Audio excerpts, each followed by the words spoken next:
तो जो हम लोगों ने लास्ट क्लास की थी कोलाइड्स की, वहाँ पे बेसिकली हम लोगों ने कोलाइड्स को क्लासिफाई करना सीख लिया था। अब उसके आगे कंटिन्यू करते हैं।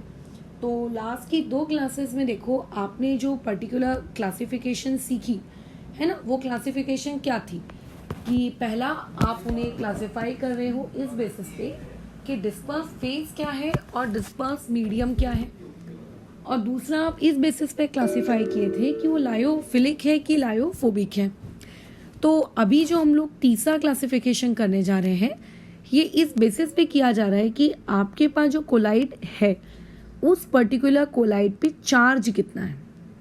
ठीक है, जैसे जब हमारी बात हुई थी लायोफिलिक और लायोफोबिक को लेकर, तब मैंने उस वक्त तुम लोगों को बताया था कि जो लायोफिलिक होता है, खैर उस पर तो या तो चार्ज होता ही नहीं है या तो बहुत कम होता है, और जो लायोफोबिक होता है उस पर या तो पॉजिटिव चार्ज होता है या तो नेगेटिव चार्ज होता है। इसीलिए वो पर्टिकुलर चीज़ें क्या देती थी, इलेक्ट्रोफोरेसिस वाला फिनोमेना शो करती थी। यानी कि अगर आप उस पर्टिकुलर कोलाइड को इलेक्ट्रिक फील्ड में रखेंगे तो वो अगर खुद पॉजिटिव चार्ज रख रहा होगा तो एक नेगेटिव प्लेट की तरफ अट्रैक्ट होगा, और अगर आप उसको किसी मान लेते खुद उसके ऊपर एक नेगेटिव चार्ज है तो वो किसकी तरफ अट्रैक्ट होगा, एक पॉजिटिव प्लेट की तरफ। ठीक है, ये सारी बातचीत हमने की थी। तो बात ये आती है कि कोलाइड्स के ऊपर चार्ज कैसा है। चार्ज तो 2 ही प्रकार के हो सकते हैं, या तो पॉजिटिव चार्ज हो सकता है या तो नेगेटिव चार्ज हो सकता है, खत्म बात।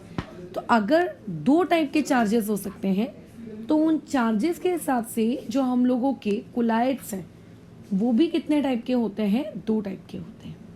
ठीक है, वो भी कितने टाइप के होते हैं, 2 टाइप के होते हैं।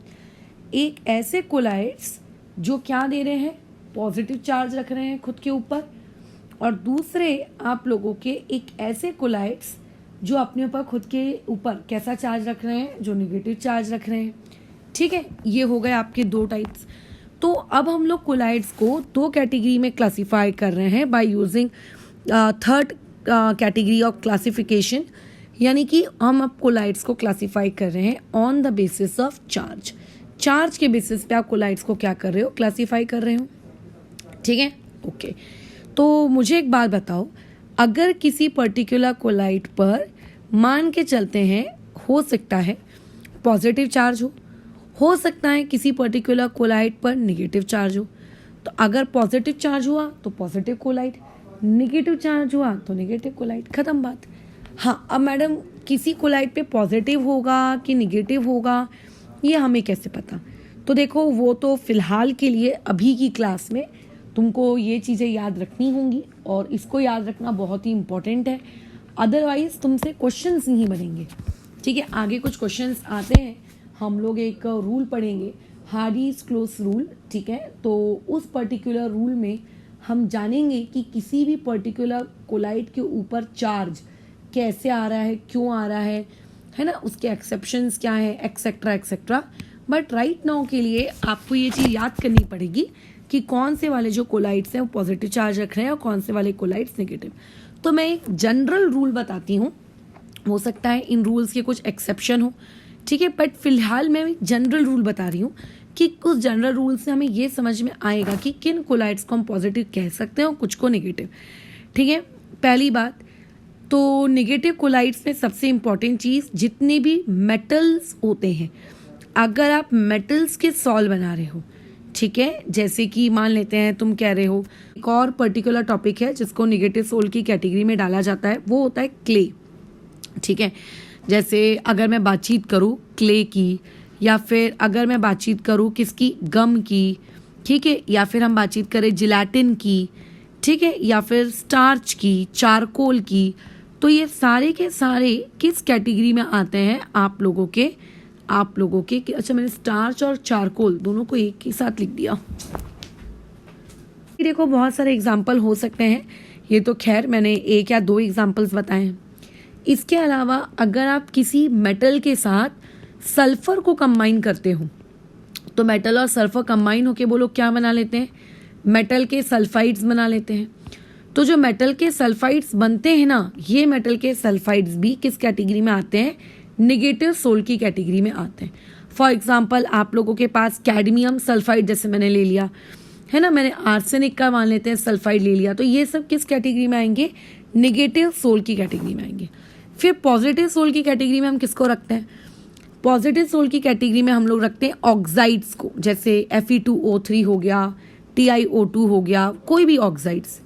अगर मान लेते हैं मेरे पास हाइड्रो ऑक्साइड्स हैं, हाइड्रो ऑक्साइड्स को हम पॉजिटिव सोल की कैटेगरी में रखते हैं।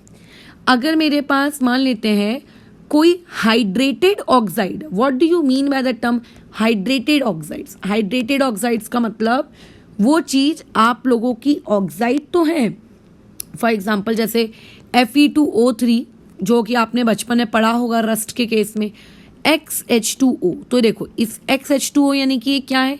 वाटर और क्रिस्टलाइजेशन है, और साथ में Fe2O3 है, इसका मतलब वो आप लोगों का क्या है? आप लोगों का ऑक्साइड है, तो ऑक्साइड विथ वाटर मॉलिक्यूल यानी कि वो क्या है? हाइड्रेटेड ऑक्साइड्स है। So hydrated oxides are under the category of what? आप लोगों का पॉजिटिव। ठीक है। अच्छा, जो हीमोग्लोबिन होता है, ये हीमोग्लोबिन Hb, ये भी क्या कहलाता है? पॉजिटिव सोल कहलाता है। अच्छा, इसका उल्टा जो ब्लड होता है, ब्लड, देखो हीमोग्लोबिन आप लोगों का एक पर्टिकुलर कंपोनेंट है ब्लड का, और ब्लड में सिर्फ हीमोग्लोबिन नहीं होता, ब्लड में हीमोग्लोबिन के अलावा RBC, WBC etcetera etcetera like चीजें होती हैं। तो वो सारी चीजें आप लोगों की कंबाइनली, कलेक्टिवली एक नेगेटिव सोल है। ठीक है। अच्छा, उसके अलावा अगर आप एक बेसिक डाई होती है, डाई का मतलब मैं ऑलरेडी तुमको बता चुकी हूँ कि अगर आप लोगों के पास कोई ऐसा सब्सटेंस है जिसे आप कलर करना चाहते हो, जिसे आप कलर करना चाहते हो, तो कलर करवाने के लिए हम लोग कुछ चीज़ों का प्रयोग करते हैं। उन चीज़ों को का प्रयोग करने से क्या होता है? आपकी चीज़ें कलर्ड हो जाती हैं। So basically any coloured thing, ठीक है, basically any coloured thing is known as basically dye, जो दूसरों को भी कलर इम्पार्ट करती है खुद कलर होने के वजह से। तो अगर आपके पास कोई बेसिक डाई है तो वो बेसिकली किस कैटेगरी में आएगी? आप लोगों के पॉजिटिव। और अगर मान लेते हैं आपके पास अगर कोई एसिडिक डाई है, तो एसिडिक डाई किस कैटेगरी में आती है? आप लोगों के एक निगेटिव की कैटेगरी में आती है। ठीक है। सबसे ज़्यादा कंफ्यूजन जो क्रिएट होता है वो इस हीमोग्लोबिन वाले पार्ट में ही होता है, इसमें बस ध्यान रखिएगा। Haemoglobin is positive but overall blood is what? आप लोगों का निगेटिव। तो ये एक जनरल वे था पॉजिटिव और निगेटिव क्या कहते हैं कोलाइड्स को याद रखने का, और इनमें चार्ज आया क्यों, या आया तो सिर्फ पॉजिटिव ही क्यों आया, नेगेटिव क्यों नहीं आया, इसमें हम बातचीत करेंगे बट आगे की क्लासेस में। ठीक है, फिलहाल इसको यहाँ रुकते हैं।